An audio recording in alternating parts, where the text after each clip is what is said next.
Today I'm reviewing the Mi Robot Vacuum Mop Pro. The first thing you will notice on this robot is this thing on top, which is the LDS laser, which helps to map your home accurately, and it is fast and precise. Comes with 3 different modes: vacuuming, mopping, or both together, which is kind of my favorite. I'm sorry this looks a bit gross right now, but I want to show you they have this combination tank where the water goes in here, and then this is the dust compartment.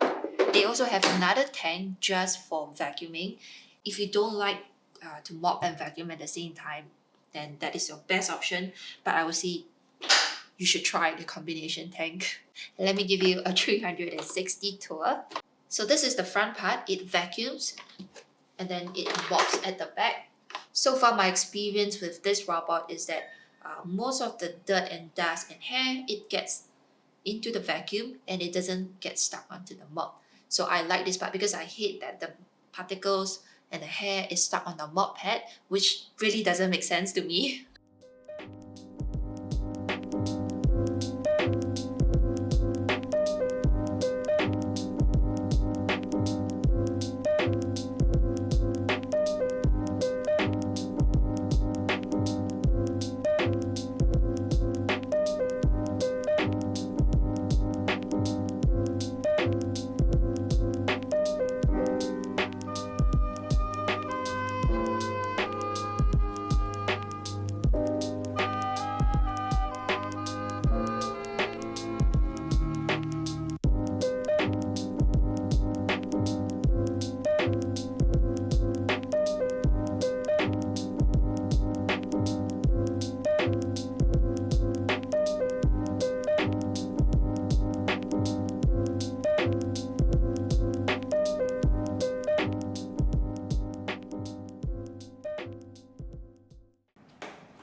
Mop Pro works for a bigger home, or should I say anywhere within 180 square meters. But if you live in a multi-story home, you should know it only says 1 meg as of now. For the smart features, it includes intelligent electric controlled water tank, which means it will mop with the same level of water output throughout the house. It also has 12 sensors for clear navigation and sensing the surrounding environment.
Okay, inside the settings, there is this area editor, which I want to show you that you can merge the rooms or divide it.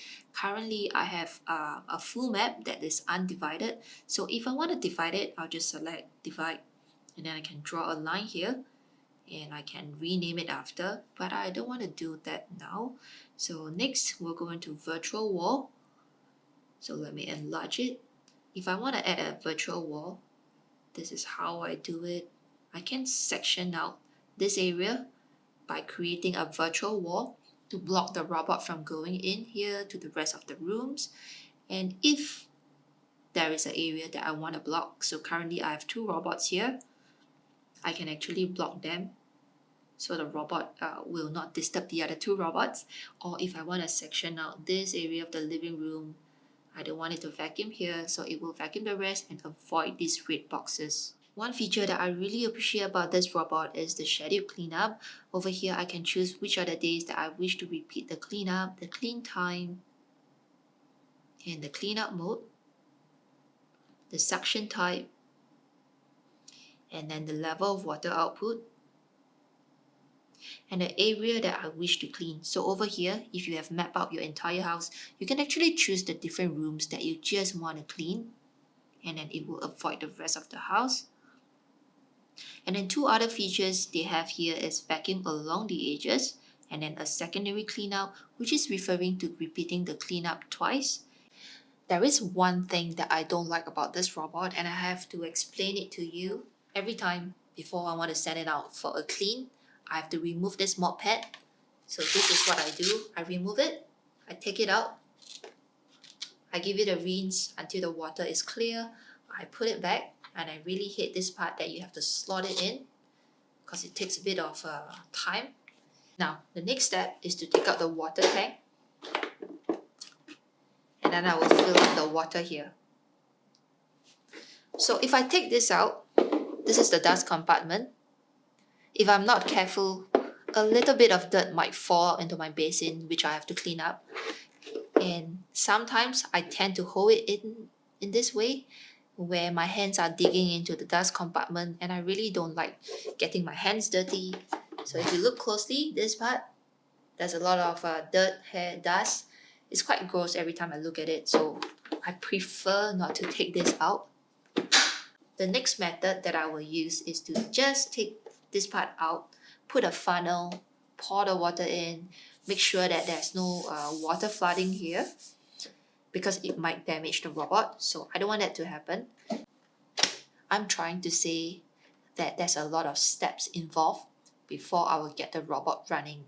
But don't get me wrong, I mean, that's just my opinion. Overall, the robot is very useful for someone living in a big space. It's a bit costly, and I know I'm paying for the difference for mapping technology, some app features, which saves me a lot of time and effort.